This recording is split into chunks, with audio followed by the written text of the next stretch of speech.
The same religion that's capable of hideous acts of destruction can also be capable of moments of healing, of restoration, and of hope. But educate a girl, and you educate her entire family. There is a sun within every person. When that anger sets in, write it. Write the letters, but don't send them. You never want to leave concrete proof of insanity.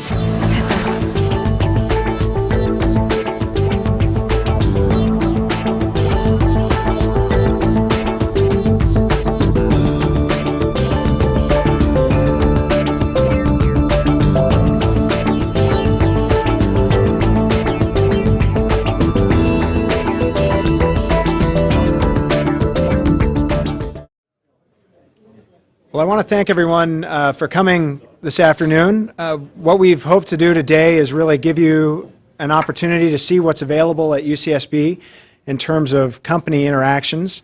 It's going to be a great day. We've invited and have a lot of leading local companies with us, and we're going to give you a great snapshot of what's available through UCSB in terms of how you can interact with us and how we can both benefit from that relationship. The first speaker on today's agenda is the Dean of the College of Engineering, Matthew Terrell, and I think he's going to give you a little bit of the vision in terms of how the College of Engineering really sees itself working with businesses and how that relationship can be beneficial for all of us.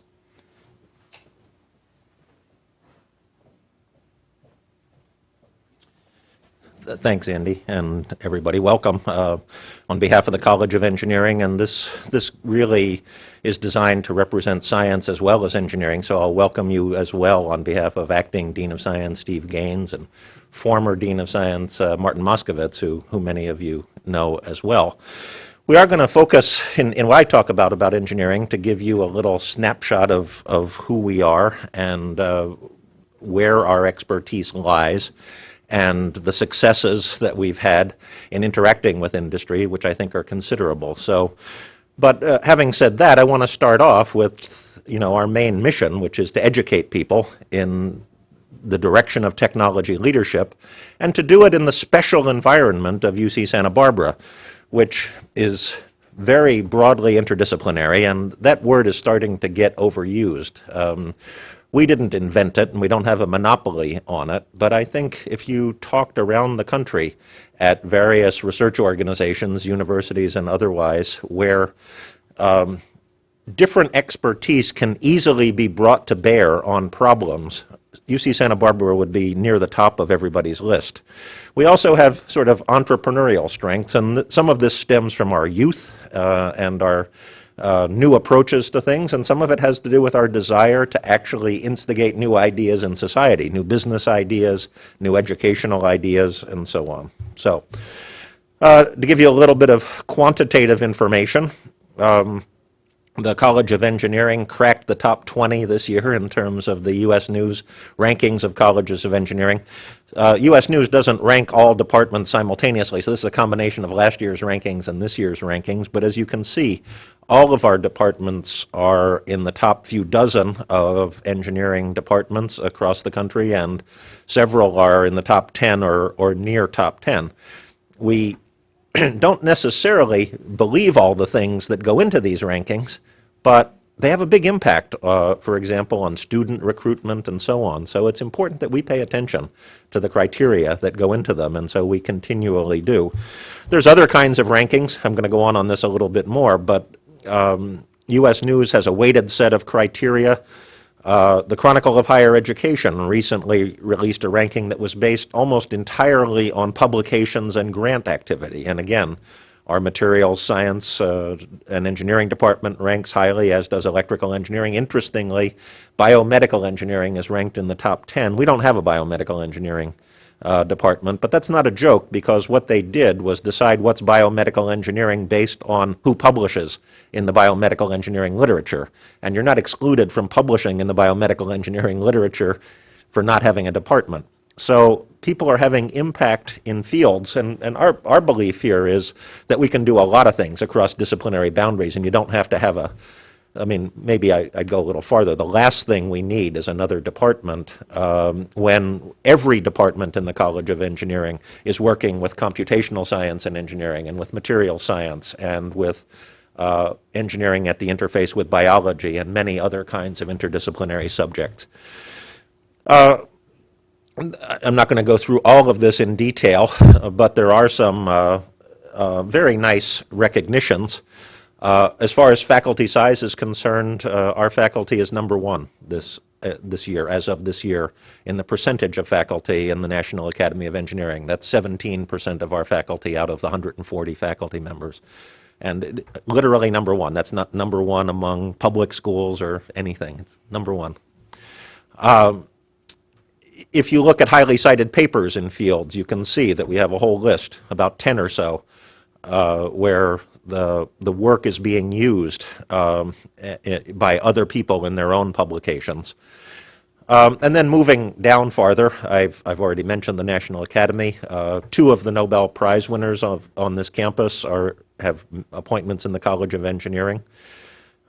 We also have a great deal of entrepreneurship activity among the faculty. Almost 30% of the faculty have engaged in one kind of startup venture or another. Not always successful, but people have engaged in the act of entrepreneurship, and there's been consequently a significant amount of funding and merger and acquisition activity related to UC Santa Barbara spinoffs. We're relatively new faculty. Our entire history is about 40 years, stemming back to the first dean of engineering, who's pictured there under 1965, Al Conrad, who came with a group of electrical engineers from Yale and brought the blueprints for the Yale Electrical Engineering building, which is now known as Harold Frank Hall, complete with coat closets for their boots and a building that has its back turned to the ocean so that they can see the mountains. I don't really get it.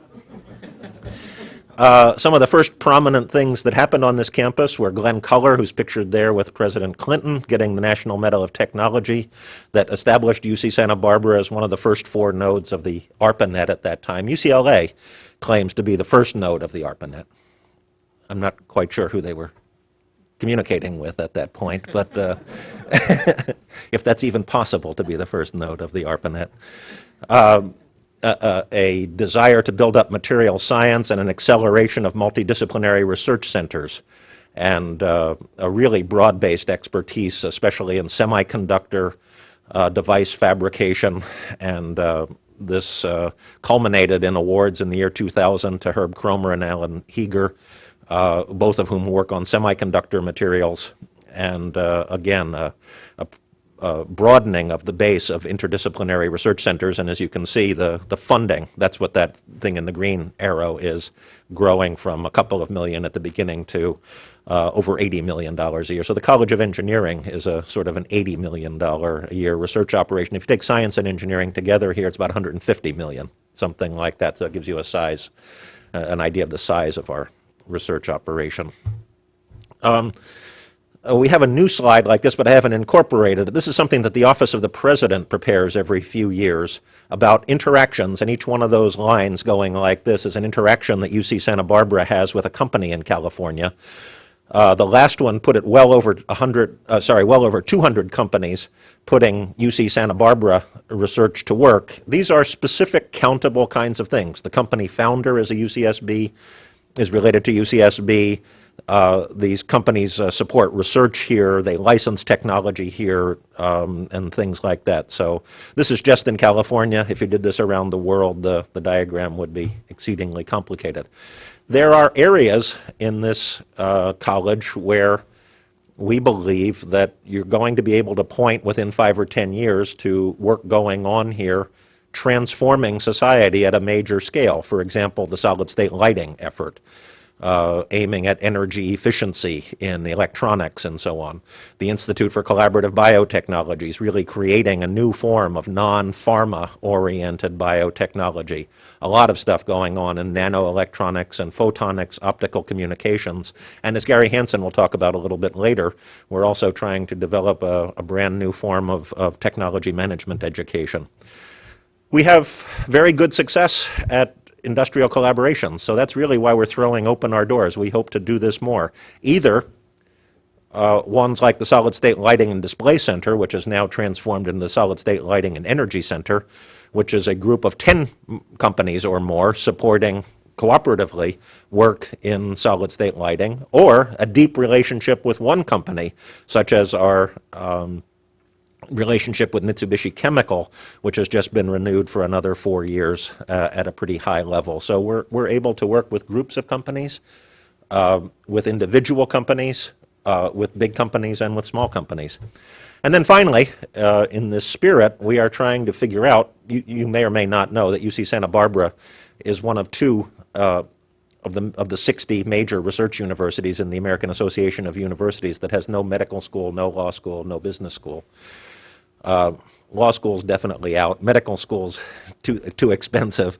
Business school comes up again and again as an idea here, and what we're really trying to do is create a distinctive program within the College of Engineering that can address the needs, especially for those people headed toward technology careers in technology-driven companies, I should say. And you'll hear more about that later today from Gary Hansen. So that's sort of the lay of the land, and I really look forward to the discussion here during the afternoon. Thanks.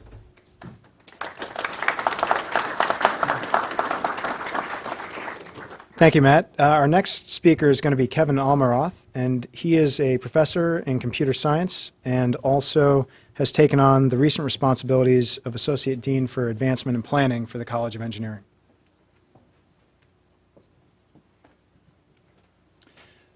Great, thank you, Andy. So as Andy said, one of my newest titles is Associate Dean for Advancement and Planning. What I wanted to do, particularly for this group, is present a little bit what it means to talk about advancement. Planning is essentially space, IT infrastructure within the college. And so for this group, one of the things that we wanted to do with UCSB Access was to talk about the kinds of things that we're doing with advancement. So one of the goals that Matt had mentioned was that we're trying to raise our awareness, both in terms for rankings, but also in terms of research profile, and certainly profile among those people who will be hiring our graduates, both our undergraduates and then our master's and PhD students. And so that's one of the goals of what we're going to do today, is to talk a little bit about what this interface is between the external community and both our departments, our students, our faculty, and then also our programs and centers. One of the interesting things I think about the college is that we're trying to evolve fairly rapidly in terms of our curriculum. So Matt mentioned the technology management program. You'll hear more about that. On the research front, when you want to expand into new research directions, the way to do that is to start centers.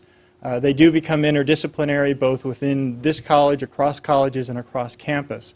So we can build these new programs, we can build new centers, but we continue to have outstanding faculty, staff, and students who sort of make all of it go. The real question then, and the real opportunity that we have in advancement, is to understand how we can better communicate with groups that are external. For this group today, it has to do with the companies that want to hire our students. So if this gap, or if this gap exists now, and the way that you interface with students now is through hiring, one of the things that we want to do through advancement is to try and improve the kinds of offerings that companies get when they interact with the college. So for example, you've got corporate relations, which is really leading the charge today. There's the corporate affiliates program. There's development, both in terms of individual donors as well as corporate giving. The kinds of things that we often see are fellowships and scholarships and endowed chairs, really across the entire wave of what the college does, that we try and do some private giving.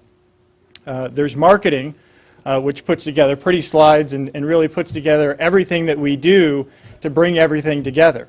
So you can think about corporate and the need for marketing, you can think about development and the need for marketing, and then the two bottom tiers, again, tie back to the students. As you get closer to the students, we feel a real service to what we need to provide for them.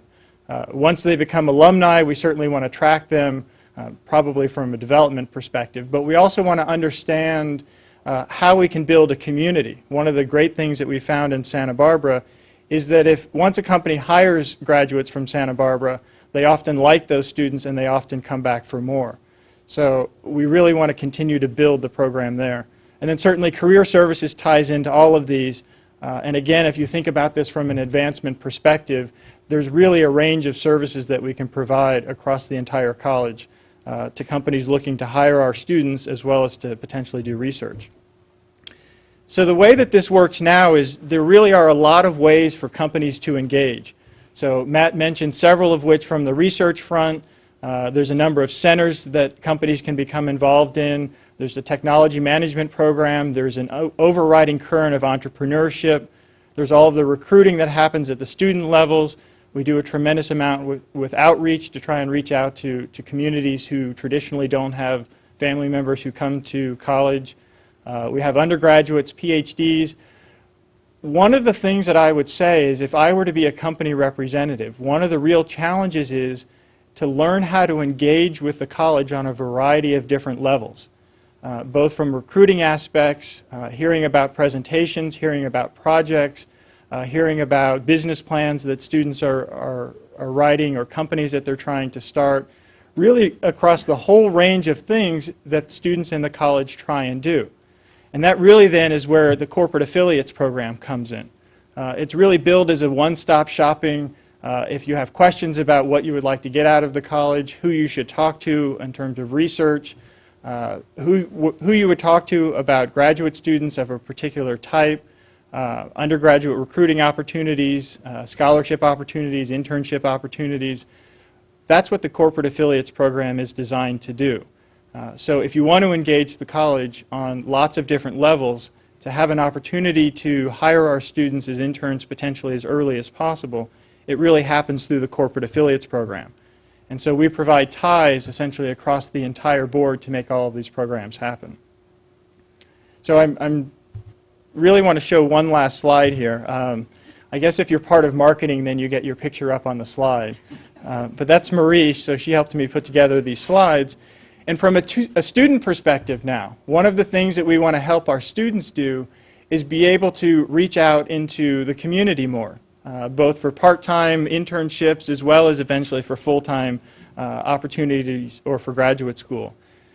Normally this happens through a curriculum process. So you come in, you take a series of classes, maybe there's a career fair now and then, and what we really want to try and do is evolve this for our students. We want to make this into a broader range of opportunities, while at the same time creating opportunities for industry to engage all along the way. So we start off with curricular developments, and then you can sort of branch from there. One of the things we've really been emphasizing as of late is to move beyond lecture-style classrooms, to do things like projects, to do things like capstone projects at the end of 4 years to really bring the concepts together. We're also introducing an umbrella group on top of that called Leadership and Team Engineering, again to teach skills beyond just basic engineering practices. There's technology management, and then there's another program, Venture Acceleration Initiative, that you'll also hear about a little bit. So now what happens is after students get fairly deep into their curriculum, there really are opportunities to do things to become creative engineers beyond just what they'll get from the classroom. At the same time, to really make this happen, here's where we have corporate relations and the corporate program tie-in. It doesn't make a lot of sense to try and do a capstone project. It doesn't make a lot of sense for a student to try and write a business plan if they don't have a sense of what the business environment is like, either in Santa Barbara or in California.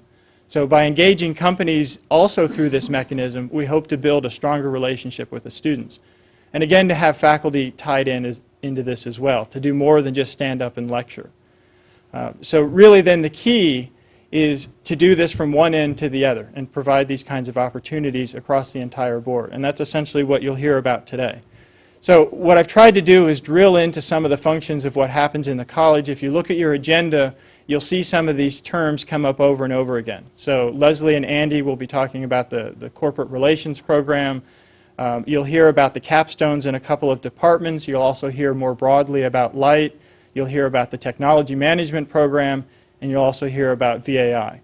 And also some career services opportunities. So those are the kinds of things that we're trying to do to bridge the gap between the students and the companies. So with that, I guess we can move on to the next presentation. So thank you.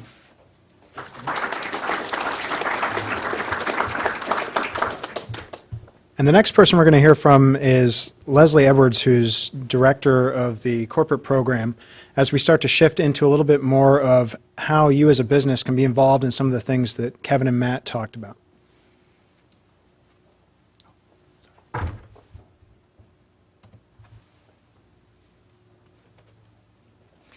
Well, I sincerely want to thank you. This is a great day to see the, I guess as Matt termed it, the doors are finally flung open and we have this opportunity to see our corporate friends and affiliates. And one thing that I would like to say is thank God for the sunshine. Doesn't happen much on campus. Anyway, so I have a kind of deep familiarity with at least Kevin's last diagram. I've been involved in almost every program that he expressed, so I teach courses for the technology management program and was a manager in that program, and I am working with Don Opara in the Venture Acceleration Initiative, and I've also taught on campus various courses over the last 7 years. So I feel that I am kind of part of this program, and it's a great thing to see it succeeding. So what I wanted to do was just give you a flavor for what campus has been doing in the last couple of years to reach its hand out to you and help you gain a better relationship with UCSB. Obviously, you're here with some interest in gaining more of a relationship with UCSB. So today, the program that really Andy put together, who he and I work hand in hand together, we've put together a program called Access UCSB, and this will give you a flavor of what are all the possibilities. I'm going to be brief because we want to end on time, so please come find me and Andy if you want us to expand on any of these opportunities. So just first and foremost, here are the companies that are represented today. You are invited, all of you, from now until the end of our Access UCSB program to listen in and really decide on how you would like to get involved. At the end of this, we'll have a reception, and then at 4, we have a closed board meeting, and you'll hear a little bit about the corporate affiliates program. So there's a great series of opportunities here for you to meet UCSB, and there are all sorts of folks that will give you greater exposure. The things that sciences and engineering have really focused on in the last year and a half, one is we are going to have this as an annual event, but quarterly we have conferences on campus, and I'll go into a little more of that. And then with our team and with the marketing team and a number of other folks, we've come up with a industry portal, which we're very proud of, and we'll go through briefly, but any industry, any company that has an interest in finding out various aspects of UCSB, I think we have one of the best websites I've seen for a university, so you'll get an opportunity to look at that. And finally, Andy will go over our corporate affiliates program. We're very proud of this program because it's taken a couple of years to get off the ground, and we've got huge momentum, and we just have a new corporate affiliate, ask.com, as of a couple of days ago. Okay, raise your hand if you've had an opportunity in the last couple of years to come to any conference hosted by UCSB. Half of the room. Yeah, it's a project or series of projects that we're very proud of. And the far left is a program very specific to the bio side of campus, where they've gone through the process of looking at how industry and as well as researchers would be interested in the life sciences area. In the middle is a program called Engineering Insights, which will be an annual program that really gives you a clear insight into our major research thrusts and where we're going to be growing in the future. And finally, the little earth on the bottom is a conference that's an annual conference called the Emerging Energy Technology Summit, and very much focuses on what is the future of energy. But I'm very impressed with this next couple of slides. This is just the list of the 140 industry participants that went to the Engineering Insight first ever conference. So there's 140 plus corporations, and probably corporations that you've heard of or that you are representing today. So the next thing I wanted to just make you aware of is something that I think I use daily, and if you are from industry and you're not aware of it, you might want to look into this. It's called the Industry Center. You get to it by going on our College of Engineering website. And essentially what it is your ability to access a myriad of things, but important to you as an industry leader.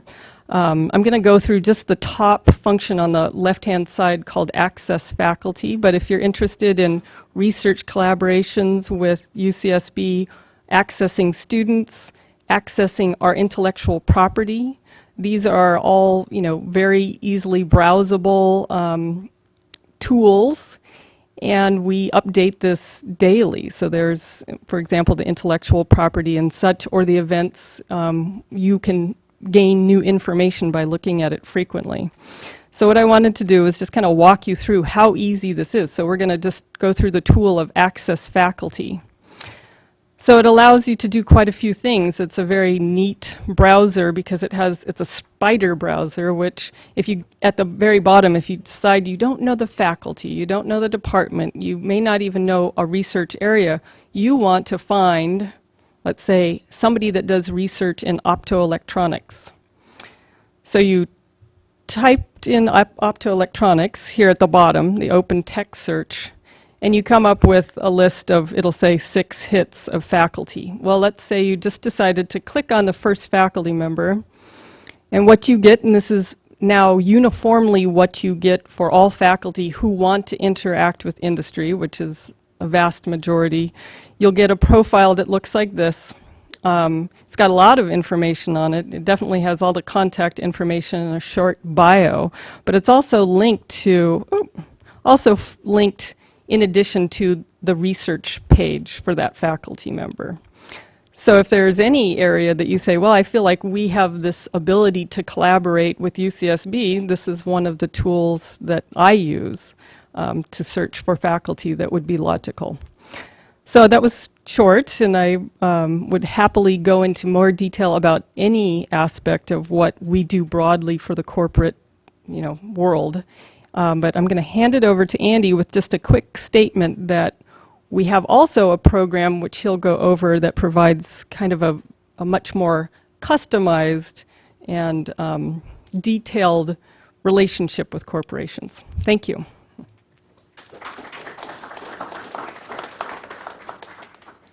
So within what the college is doing generally for corporate outreach with some of the programs that Leslie mentioned, we have a very specific program that works with a set of companies and really focuses on their needs and interests in interacting with the university. As Matt and Kevin mentioned, the College of Engineering and the Sciences have really recognized that from a faculty standpoint as well as from a student standpoint, having good industry contacts and building programs that bring industry as part of that mix in education is extremely important. So for our corporate affiliates board meeting, I asked our affiliates to consider several questions, but the one I'd like everyone to consider right now is what is your ideal relationship with the university? And that can be something that is just recruiting or research, or it can be a flavor and variety of things in terms of what you want to get out of the University of California, because we have a lot to offer, both on this campus here and with ties to the broader organization in the UC system, which offers things like matching grants for research. So there's a lot of opportunity for companies like yourselves, and we'd like to help foster that relationship. The corporate affiliates program is really it should almost be corporate affiliates possessive, because we work with our affiliate members on their specific interests. Working with the university is a lot like putting together a puzzle. And what we do as the corporate affiliate program is work with our affiliates to recognize their specific goals and make sure that that puzzle comes together in a manner that is best for them. Now, this may seem like something that's easy to do, but it's often easy to miss a piece or to put them together in an order that just doesn't create the complete image or relationship that you're looking for. And that's where our knowledge and being an advocate for your campus or your company and interests on campus can really help you to get more out of your relationship with the campus.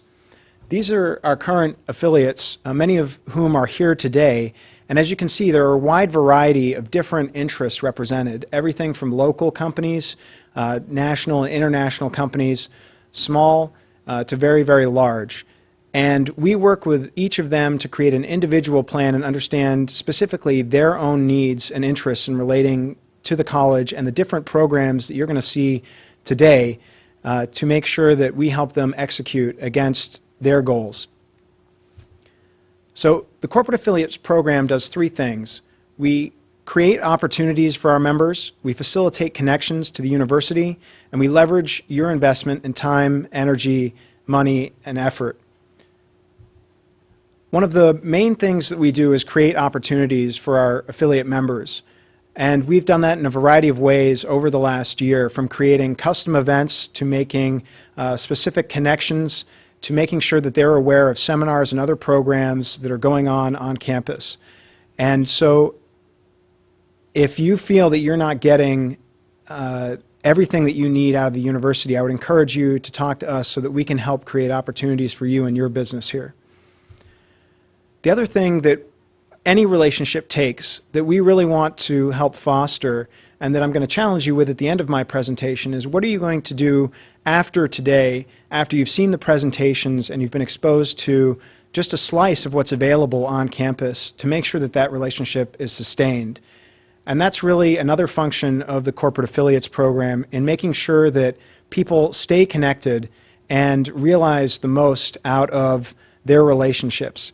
And it takes effort, and we all recognize that the world is a very busy place, and UCSB is no different with the demands that faculty have on research, publishing, teaching, and so on.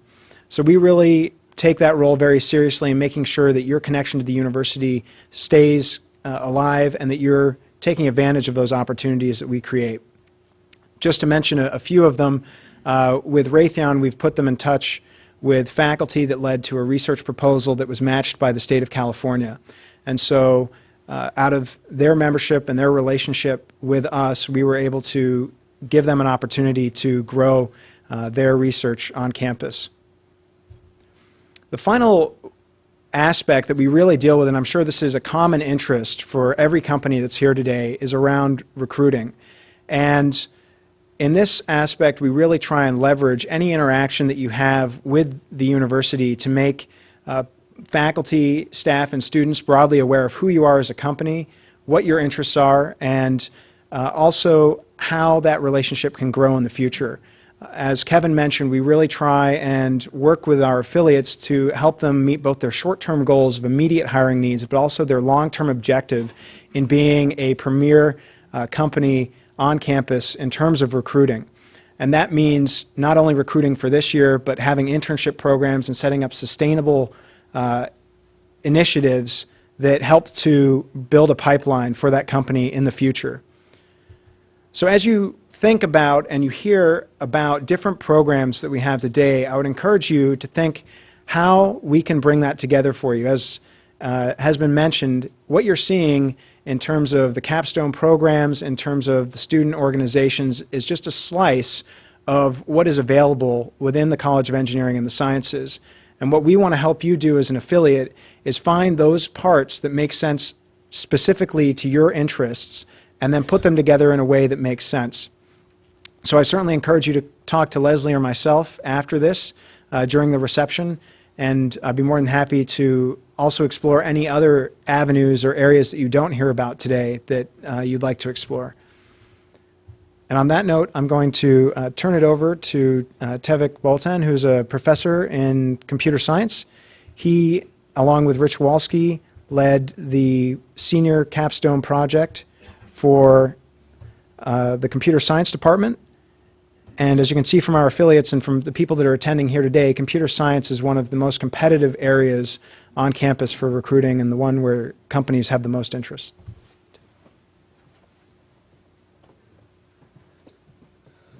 Thanks, Andy. Andy was actually very instrumental in helping us establishing this Capstone Project with the industry partnership. And I see this as a great example of partnership between industry and university beneficial to everybody involved. And this is at the education, not at the research level. I think you see a lot of collaborations at the research level, but this is at the education level. And since I'm from computer science department, I have to advertise our department a little bit. In the last 10 years, our department grew significantly. You know, we were 19 faculty 10 years ago. Now we are 29 faculty. Our research funding was under 2 million a year. Now it's over 6 million a year. And our graduate enrollment grew significantly. Now we have more than 100 PhD students and about total of 160 or more graduate students with MS PhD program. Undergraduate enrollment, you see that CS enrollment there on the left is, you know, .com boom and bust and went up and came down. This trend is everywhere in the nation. This is not our only UCSB problem. This is everywhere. And one part of the problem we hear, students think the jobs are going to Asia because of offshoring. And any study that's done says it's not so. So there is this impression. And this 189 Capstone class, when we interacted with the industry, I was completely convinced that there is no job shortage for computer science students or computer engineering students. So, but this growth, you know, growing quantitatively is not worthwhile if you don't have also increasing quality. And we also have a lot of recent awards in our department, both in research and teaching. And Kevin recently got a Distinguished Teaching Award. We have 3 faculty members which got this award in the last 5 years. We got Outstanding Graduate Mentorship Award as a department, and also as an individual faculty member got this. And we have also lots of research awards that our faculty members received. So, so that was my advertisement for the department. But the Capstone project that I'm going to talk about is a Capstone project for computer engineering program. This is a joint program with the interdisciplinary atmosphere in this campus between ECE and CS departments, electrical engineering and computer science departments. And it has 13 faculty members from ECE and 8 faculty members from CS. And it's an undergraduate program at this point.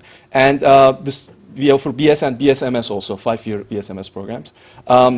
CE students are required to do a senior capstone project. And so there is a EC version of this where actually students design a circuit, hardware circuit, and then go fabricate it. They design the circuit in fall. It goes to fabrication in winter. In spring, it comes back. They build some application on it. The CS version is software. It's just that they write a big software system. And they are both 2-quarter courses. So what we wanted to do, in the previous years, we would let students pick their own projects and basically come up with project ideas and build something significant. But most of the time, the students are actually interested in some application that will be interesting to the industry. Can we have a startup? That's what their motivations. And we observe this. Okay, they want to build these things and they want to show it to industry, show that they did something that matters. They don't want just an academic exercise. So one thing, we wanted to enhance this process by basically going to industry and asking for project ideas, challenging projects that you can give to students. Then the students can work on them. They know it's relevant to industry and it's something great for their resume when they are looking for a job. So, well, last fall we said, okay, let's try this, and Andy helped us to advertise this, and we got amazing response from the industry that we contacted. Almost everybody we contacted said, yes, we would be interested in this, and there was some work to be done for these people. I mean, they came, first of all, we organized a mixer with the students. They came and presented some ideas, some project ideas. Then the first week of classes in winter quarter, we invited them again. They came and gave guest lectures explaining the challenge problems. So I was very, very impressed with how much interest there is for our students, and our students need to know it, and also this is something that everybody should know in high school when they're choosing a major. So how did we run this course? It's a 2-quarter course, so in the first quarter, the students build a prototype. They after the challenge problems are presented to them, they basically go off and, I was the instructor for the first quarter. They write the requirements specification, they design the product, they build a prototype, and at the end of the quarter, of course, we evaluate what they did and give them some feedback. Beginning of the second quarter, they get some feedback from the industry mentors they have saying, okay, here's what we built. Do you think it's in the direction that you wanted? Get some more feedback. And the big final for this thing is a presentation that's done actually this Thursday, this quarter, it will be this Thursday. There's a Capstone Project presentation day where we invite a lot of industry partners. They come and listen to these talks by our graduating seniors. So it's, of course, great for recruitment. And so it has been great for the industry participation has been great, and the projects are actually very good this year. And I will ask all of you to come this Thursday. Yeah. Location is here, I think. I actually have it in the last slide. These are the 5 projects from this CS 189. I'll just highlight one of them, VDoop. They're all very cool projects. VDoop is something Google was interested in. Google wants everybody to know about distributed programming, but they don't want to buy a 100-node cluster to every department. So how do you teach students distributed programming if they don't have a distributed computing system? Well, you use this technology called virtualization. So it's this Zen technology. They built basically our students in this project built some distributed programming environment where you can write distributed programs. There are 2 projects from Colwave, Davis here, and that he mentored, Clever Contacts and Visual Voicemail. There's projects from Citrix Online for file sharing. So they were all great projects. And students' feedback, these are the comments from last quarter. They all loved it. So they said, and they emphasized that it's great to work on real-world problems. So students really want to have industry contact. They appreciate it. And from my teaching perspective, for example, I learned what are the hot topics, right? Ruby on Rails. I wasn't too familiar with Ruby on Rails. I know now it is very hot, and we have to tell our students a little bit of what it is. And if you don't know it, I understand it's a recent technology, but so things like this come up, and it helps education. So that's the link to the presentation day, and it's going to be June 7th here, actually. And those are the links to computer engineering program and computer science department.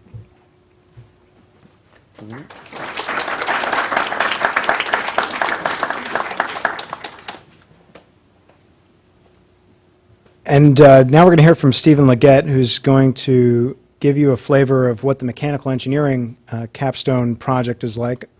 I think Kevin Tevik made a very good point that there are some challenges that the departments face, and that you as part of the community, especially a local community, can do a lot to help overcome some of those challenges with attracting students and making computer science an appealing place for students to spend their undergraduate years. But on that note, let me turn it over to Steve Leggett.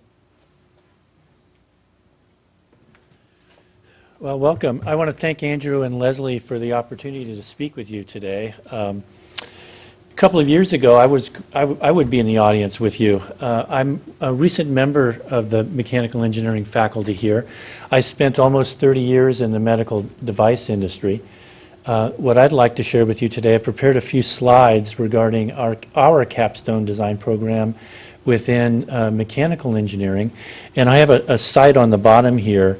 If you want to go to that link, it provides quite a bit of information regarding what we are doing.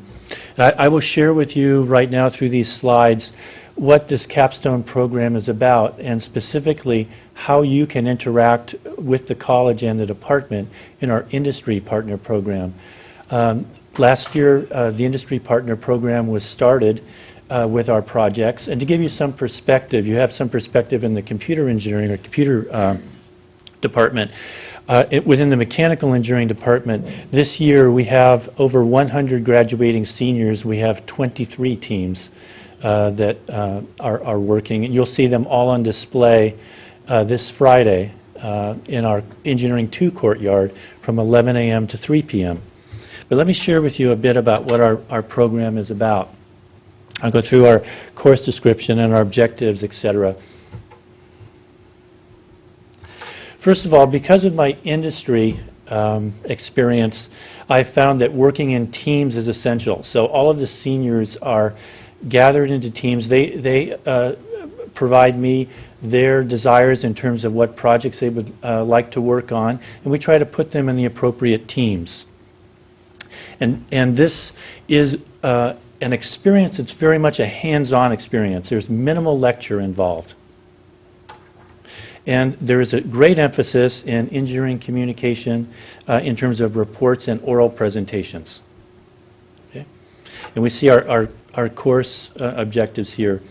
What we emphasize in this program is a design process, a process that involves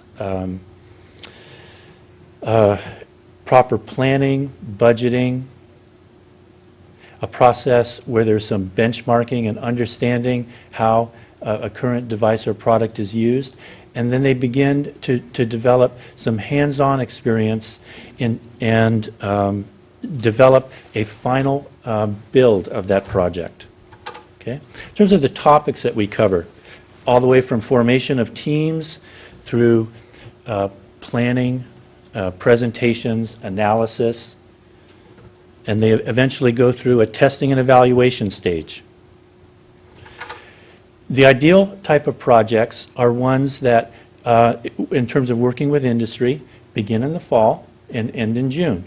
And we see these are the typical kinds of activities that are involved.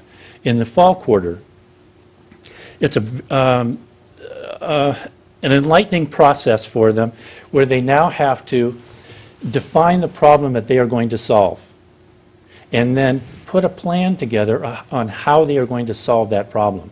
And that's our major accomplishment with a proposed conceptual design by the end of the quarter.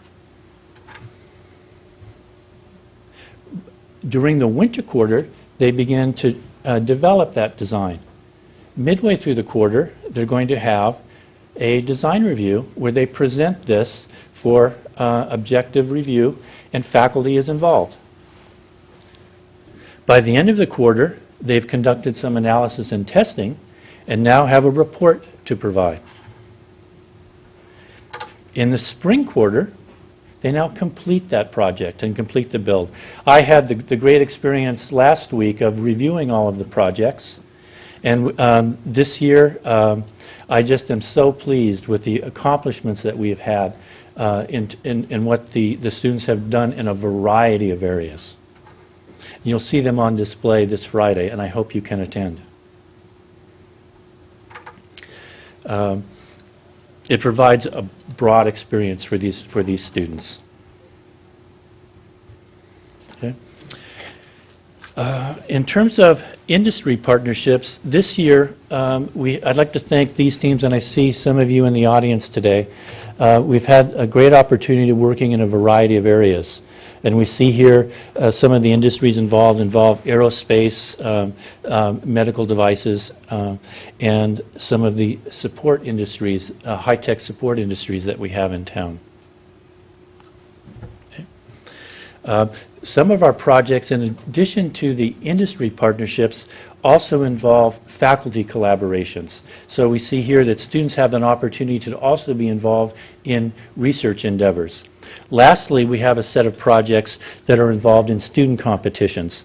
And we have teams competing in these various organizations, SAMPE, SAE, and the Biomedical Engineering Society. We have done quite well in terms of design competitions. And some of these competitions, for instance, SAMPE is an organization where we compete in bridge building and wing building with the use of composite materials. We have won that competition in the open class the last 2 years. And this competition is taking place this week. We'll see how we'll do. We've sent 4 teams, 2 bridge teams and 2 wing teams. Some of the schools that we compete against are the major institutions in the United States and abroad. Okay. Some of our student projects give you a perspective in terms of what our capabilities might be. On the upper left is the Baja car competition that you may be aware of. It's a very popular project for our seniors. This one I wanted to highlight because it gives, from the industry perspective, what some of our student teams are capable of performing. This was done in collaboration with one of the local companies here in town. They had a device that has a current application in a cranial closure system for neurosurgical tumors. And this enables the closure of a cranial flap. They had an existing device, but wanted to explore potential opportunities with other types of materials and devices. This is a poster that was one of our winning posters in our poster competition last year, but gives you a good overview of what some of our student teams were capable of. They conducted some rapid prototyping.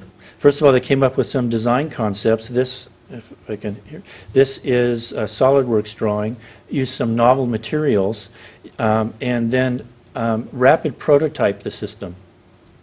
They had interaction with the company and their design team, as well as worked with the neurosurgery department. This works. At UCLA, the UCLA Neurosurgery Department, worked with the residents and the chief of neurosurgery. Very good interaction. Their final was actually a presentation with the neurosurgery residents at UCLA last year, and then did a presentation with the company on site. Very proud of their effort. Came up with a very novel system. And then to give you another flavor in terms of our capabilities, this was a student team that actually worked with one of our professors in the physics department on designing and developing a platform that is used in his research within the physics area. We also have student teams that are involved in outreach programs. This student team, and we have had a continuation on this year with this, is EWB stands for Engineers Without Borders. And this team actually has worked, and they visited Mali in terms of developing some equipment and generation of some of the materials that are available on site to develop some biodiesel fuel. And lastly, to invite you to our student poster competition, which is June 7th, Friday, June 7th. You will see 23 senior projects on display from our variety of areas. You will also see 21 junior projects on display. I have the opportunity to also teach a variety of classes, and at the end of their junior year, I have them do a small project. You will see over 40 projects on display, and the junior projects, they only work on this in the last quarter, but you will see such tremendous creativity. And I hope to meet with you during the reception, and I want to thank you for your visit and welcome to UC Santa Barbara.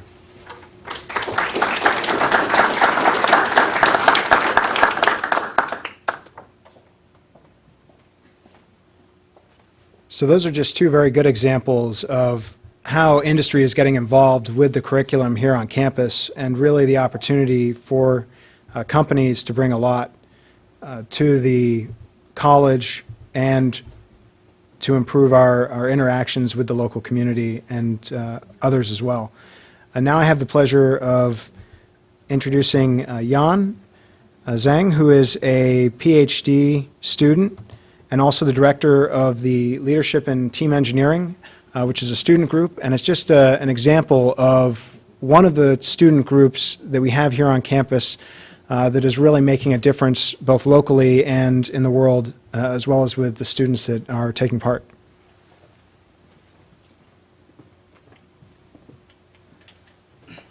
Hi, everyone.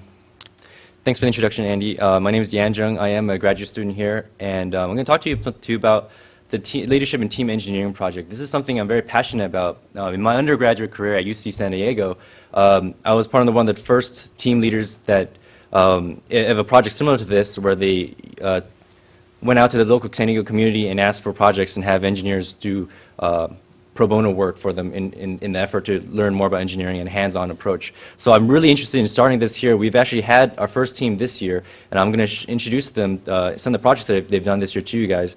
But first, let me just introduce what really is Light about.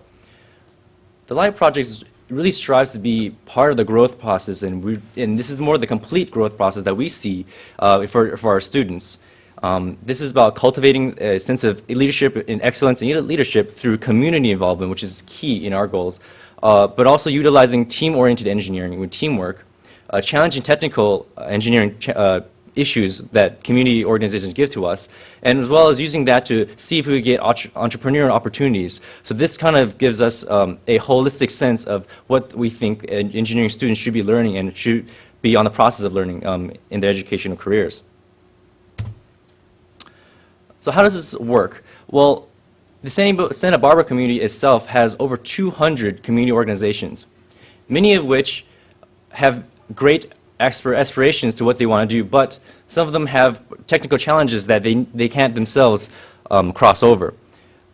On the other side, in the Santa Barbara community, we have students who know a lot from classes, have a lot of energy, and really are itching to try out what they've learned in lecture, but probably cannot find a good venue to express that. What the Light Project does is it really brings these two facets together into one holistic design cycle. And this is the engineering design cycle where we actually take students and in collaboration with community partners and have them design an issue that they think is pertinent to helping the community client go through the process of development, prototyping, and then execution. And so it is definitely a start-to-finish project, not just a lab. Teamwork is very essential to this whole Light Project, and it's definitely in our name.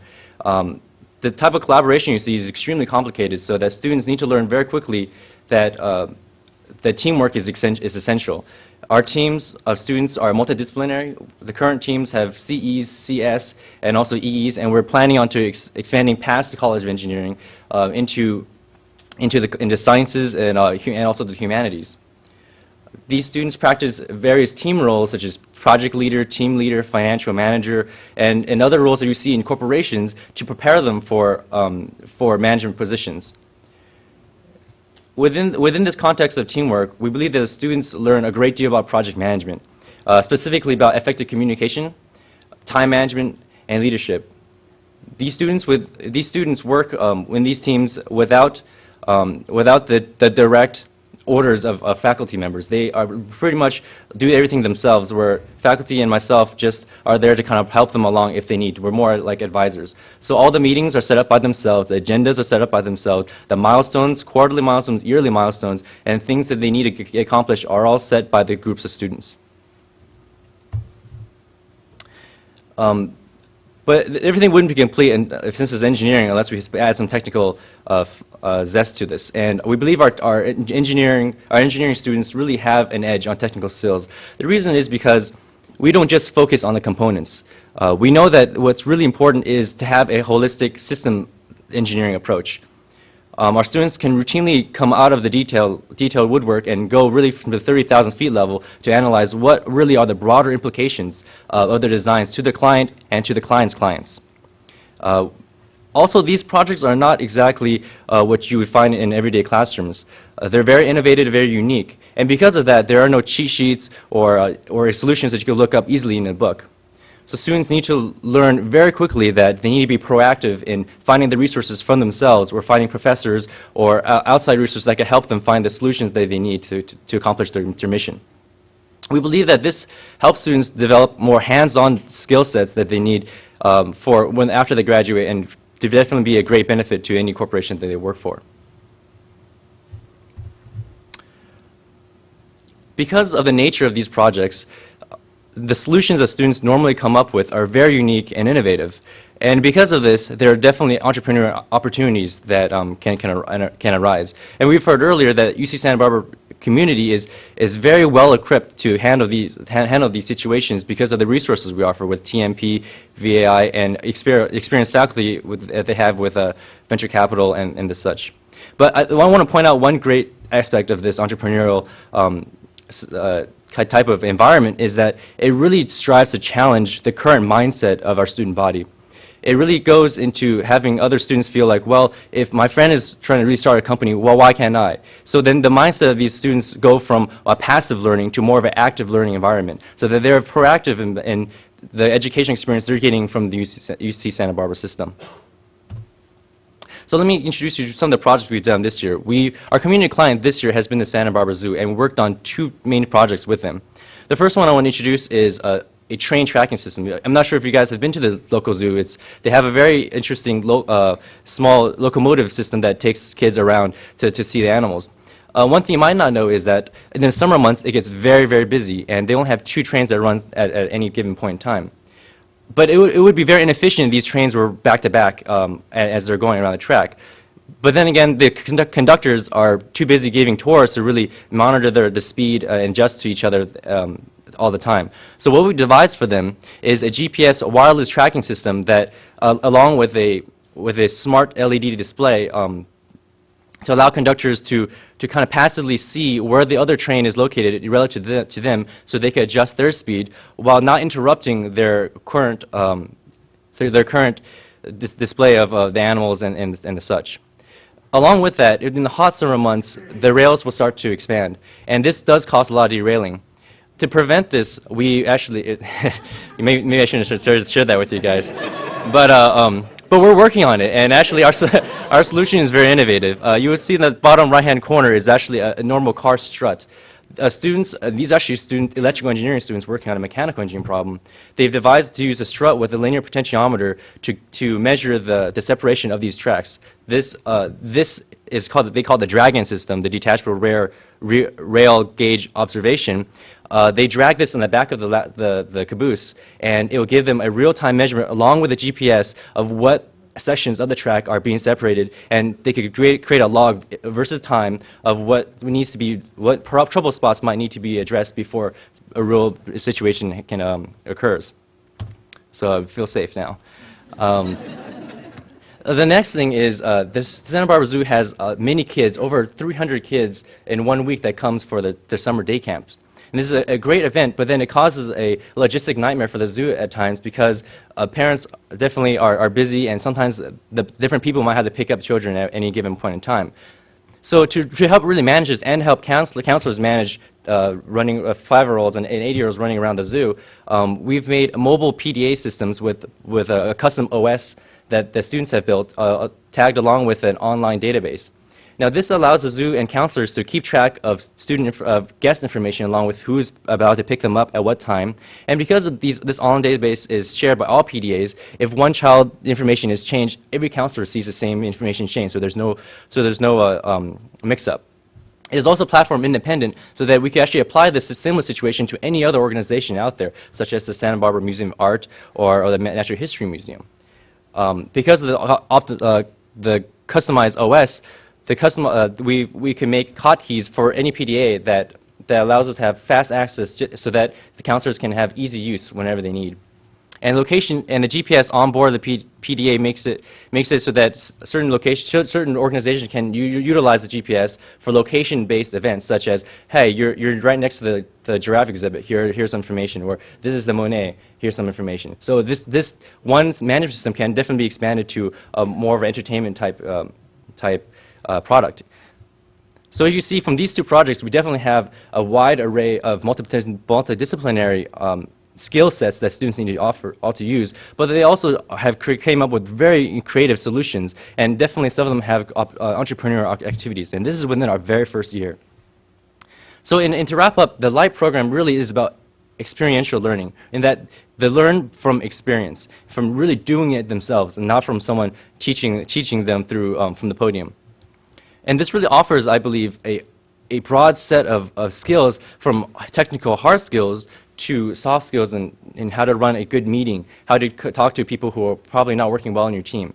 And these things definitely many corporations can use, because this definitely happens more than just on a student level. And we believe we'll be successful in the future because of the cooperation the department and ECE and also the College of Engineering has given us, plus with the continued support of corporate affiliates, that light program can definitely bloom into something very, very big. So if you have any more questions, I encourage you to find me in the session after this and to ask any questions that you might have. Thank you for your time.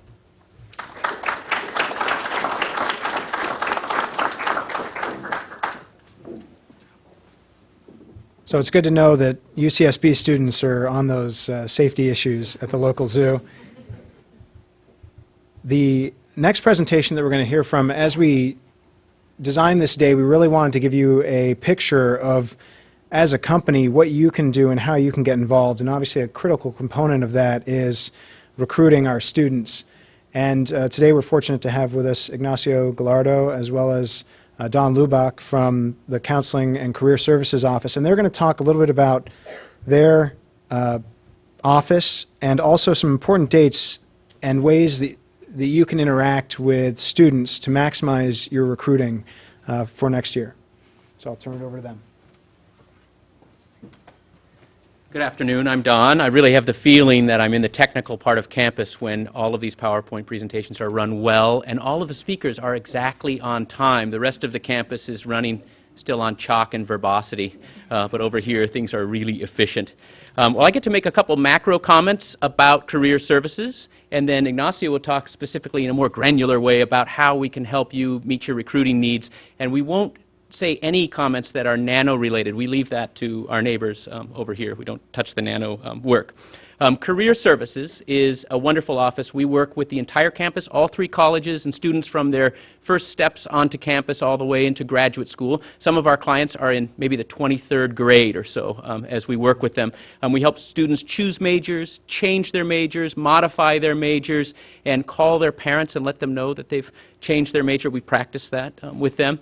And we also get to work with the employers on campus. And we have an extremely privileged view working with the students at UCSB and finding out what they're up to, and we watch them expand into the campus and try out new things. We help them join things like acting troupes, business groups.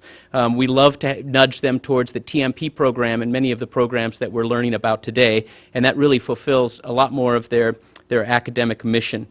Our office's mission officially is putting scholarship, leadership, and citizenship to work. And when I think about the students that we're working with, I often think the whole world, when they look at the College of Engineering specifically, doesn't necessarily think about our graduate and undergraduate students. They're eclipsed by our disproportionate share of Nobel laureates and all these great technologies coming out here. But it's the people in this room that are realizing that just steps from here, there are graduate students toiling away in these labs and undergraduates getting ready for finals and the big challenges in their lives. And you understand that these are the future Nobel laureates, these are the future industry leaders, and you're getting engaged with them, and we really appreciate that about you. The next thing I wanted to say is that if you are, we want to make sure that you know about engaging with these programs, and actually, this is this doesn't happen to me too often as a speaker, but I am qualified incredibly to make the next comment, which is, I did a study about 10 years ago for my dissertation on the evolution of UCSB, and I studied the advent of the organized research unit on campus and how that expanded our research mission. Then we moved on to MRUs, the multi-campus research units, and now the centers are rising. This team here, and I'm so proud of the dean and this team putting on this event, because they are creating and co-creating with you the next step in UCSB's evolution, which I don't exactly know what we're going to call it, but what I'm thinking about right now is it will be called YOU, because it's going to involve the construction of UCSB working with the world out there, and it's very exciting. Now, Ignacio will tell you how Career Services can help you and help this mission that's coming up at UCSB. Ignacio. Well, thank you. Well, as the Employer Relations Coordinator, I work with local companies and employers and help them connect to the university in terms of recruiting our students. Originally, my background is in career counseling. I began working at Career Services as a career counselor. So I think I have a really good understanding of what it takes to recruit students here at UCSB and how to connect to them in a special way. What I'd like to talk today about is the different options, the different services that we have for employers and connecting to the university. We have a lot of employer services. One I want to talk about, few that I want to talk about is the campus interview program. This is one of our programs that we're most proud of. Every year we bring over 100 employers to campus to interview in our interview rooms. Our building is equipped with over 16 interview rooms, and employers will schedule a time to use one of our rooms to interview our students. And it's very often that we see a student skateboard up to our building. Oftentimes their hair's still wet from surfing out at Campus Point. They'll, walk into the building, walk into the restroom, and change into a suit and tie, and then go interview with Microsoft or, Google or one of the many companies that comes recruits here.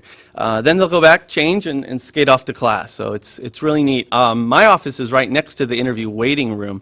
So I often, pop in there, check in on the students, try to calm their nerves a little bit.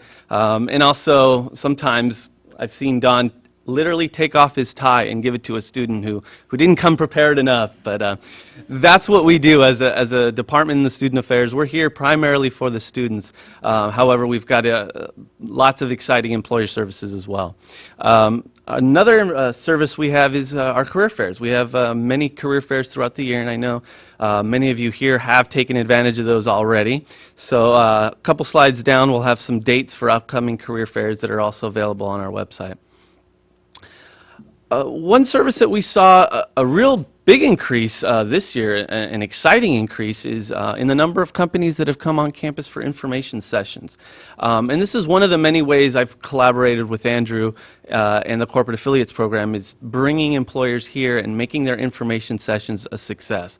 And I think it's an important thing to consider when coming to campus and trying to expand your company profile, because I think it really helps the students understand what positions are available and what your company is all about. We also have a variety of sponsorship opportunities, a featured employer program, hot jobs listings, and other sponsorship opportunities such as those. Our internship program is really important too. We don't know what the exact number is, but I believe it's above 300 internships that we've placed with our students. Our career partnership program that I'm also going to talk about is something I'm also very proud of and work directly with. But GouchoLink, most of you are familiar with GouchoLink. Who's been on GouchoLink before as an employer? All right, a good amount of you. Well, GouchoLink is part of the NACELink network, which is a nonprofit service provided through an alliance of our #1 association, the National Association of Colleges and Employers. It's also a collaboration between the Direct Employers Association and Simplicity that provides the technology for the system. Essentially, it is an integrated system that allows us to, let me move to that, allows us to provide you with an employment connection. It is a free service to all employers, and essentially it's a database of full-time, part-time jobs and internships, and allows students to log into the system and find jobs and internships, research employers, and do a lot of other cool things. GouchoLink is also the gateway to the campus interview program, so it's how employers schedule their visits and how they arrange to interview all our students. It's also the tool to register for career fairs and request information sessions. So it's really a comprehensive resource that we're really, really proud of, happy with, that allows access to a lot of different services in our building. So here are those career fairs, dates that I promised you. We have 2 career fairs in the fall, the Science and Technology Fair, and also the Business and Beyond Fair. Although we've named those fairs, they really are open to all employers and to all students. So we will definitely look for you at one of those career fairs. And our big fair, the one that's probably the most successful one of all our fairs, is BizTech in the spring. And that fair, we were just astounded by the turnout of employers. We sold out over a month in advance from the actual career fair date. So it was sad that we had to turn some of the employers away who were, kind of waiting for the last minute to register. But it was an incredible turnout. We had over 90 employers show up for that, and we had well over 1,200 students attend that event. So We encourage you to come check out our career fairs. It's an excellent way to get face-to-face with students, and look for early registration dates as well. And last but not least, just mention briefly about our career partnership program. I did bring some brochures, and they're at the back table over there. Our career partnership program is basically designed to for employers who want to support student career development, who want to build their company profile, and also support our programs, our many programs for students. And so for those employers that are part of our partnership program, we like to assist them in creating a long-term recruiting plan and help them reach our top students. So, thank you very much.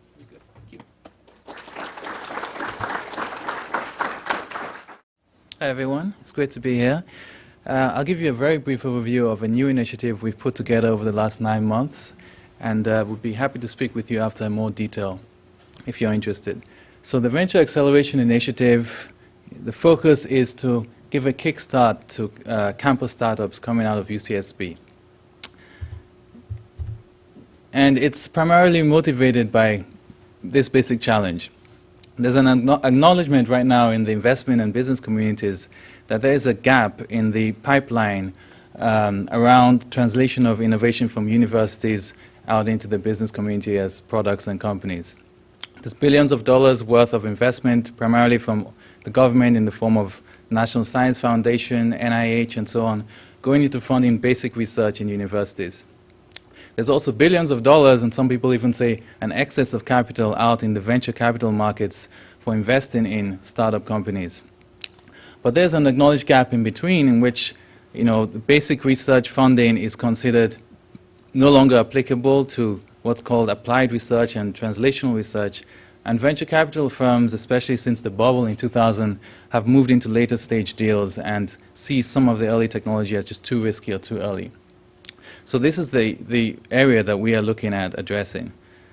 So we've created this new organization.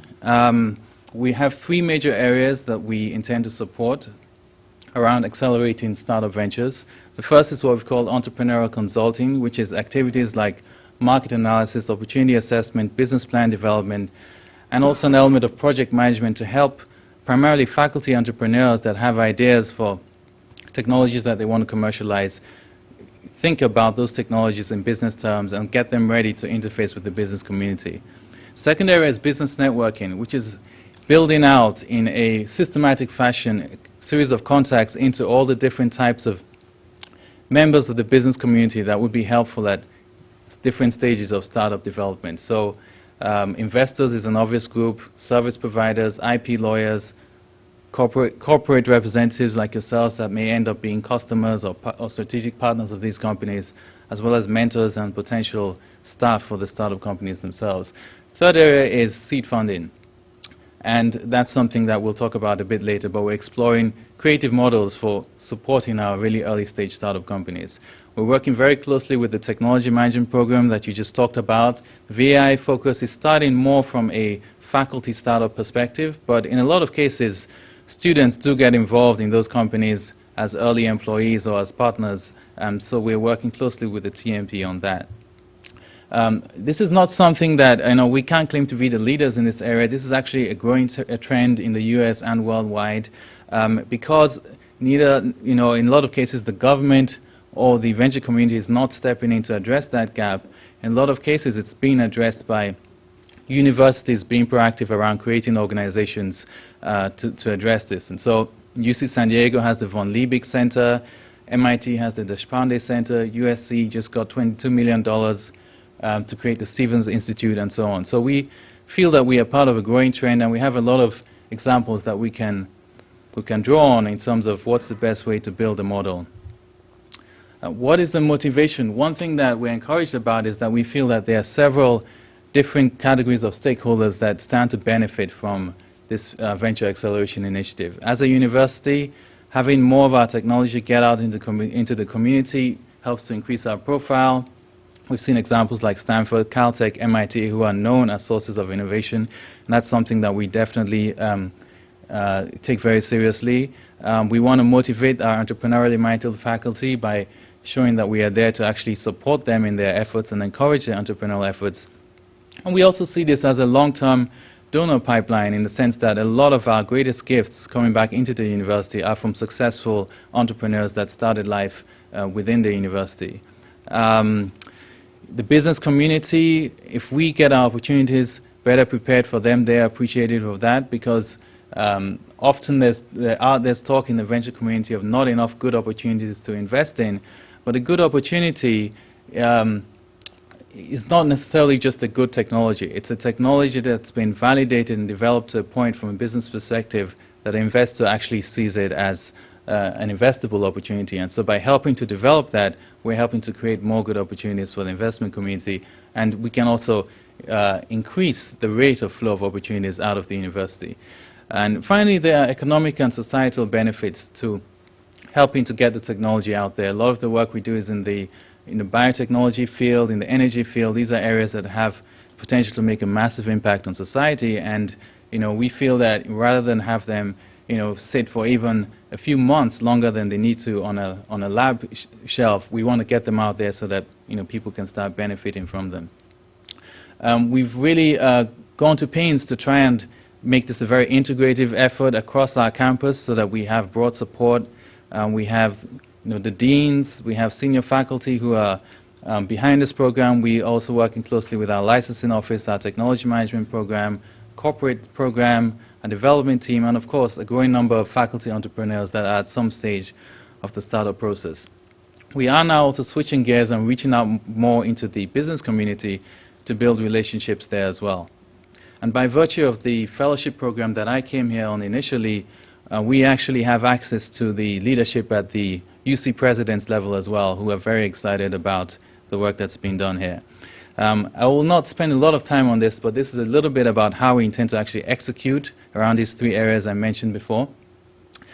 With the entrepreneurial consulting, we intend to have a core team on campus that will be a go-to point for entrepreneurial faculty, but we also intend to leverage a network of mentors within the Santa Barbara community and beyond who are experienced business people that are willing to give their time to mentor these opportunities. And we are fortunate in Santa Barbara to have a wealth of such people. We also intend to build a similar network in the student community across Southern California. So we can draw on students who are interested in doing real-life business projects around market analysis and business plan development, as well as students who are interested in doing engineering projects, and we heard some examples of that earlier on, so that if we need to develop an opportunity further and do some due diligence on it, either on the business side or on the technology side, we have a chance to use student resources to do that. Students benefit by working on real-life projects. Business networking, a lot of it is one-to-one relationship building. We also have plans at some stage for an affiliates program and a pretty sophisticated software system to manage that network as it scales up. In terms of seed funding, we're looking at a broad spectrum of models that different universities are applying in this area right now.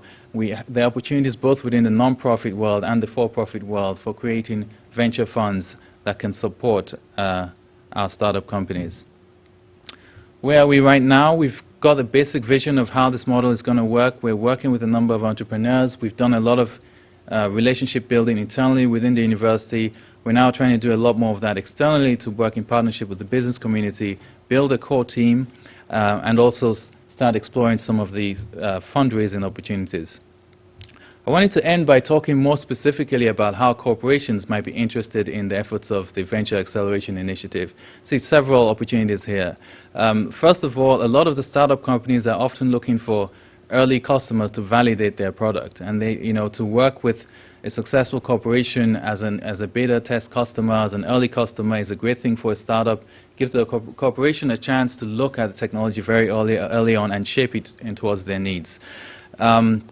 A lot of companies these days are also using the startup world as a way of sort of outsourcing or complementing their research. And so there's a lot of M&A activity going around. Small companies, a lot of corporations are starting their own internal venture groups, and that's another group of people that we'd like to engage with because we see a lot of opportunities for partnership there. We are developing a mentor network, as I mentioned earlier, and we would love to have people from corporations who have expertise in different technology areas or different technology marketplaces to be part of that network. We'll ultimately have an advisory board and similarly welcome your support there. And then finally, as has been mentioned several times today, the entrepreneurial opportunities within VAI will help to expose students to more of the whole entrepreneurial process. And we actually have 4 interns right now who are working with me and helping to build the VAI group, and they're learning a lot in the process.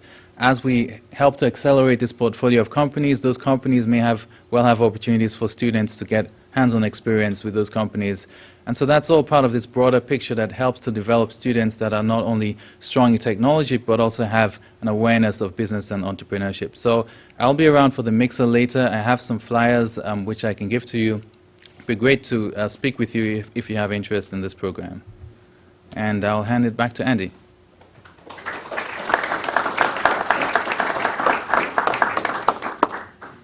Well, I want to thank everyone for coming again. I think it was fitting that we ended on an entrepreneurial bent because we've had a lot of success, as Matt mentioned, with companies from UC Santa Barbara. In fact, Citrix Online, who is here today, is a company that grew out of technology that was developed by faculty and students. What we've tried to do with this program today is give you an overview of a section of the campus and the ways that you can be involved. There's certainly a lot. If you'd like to talk more about how to make your ideal relationship with the university come true, feel free to talk to me. And I would again challenge you, no matter what you do, to think about what you're going to do today with the time and effort that you've invested here in terms of making that vision come true.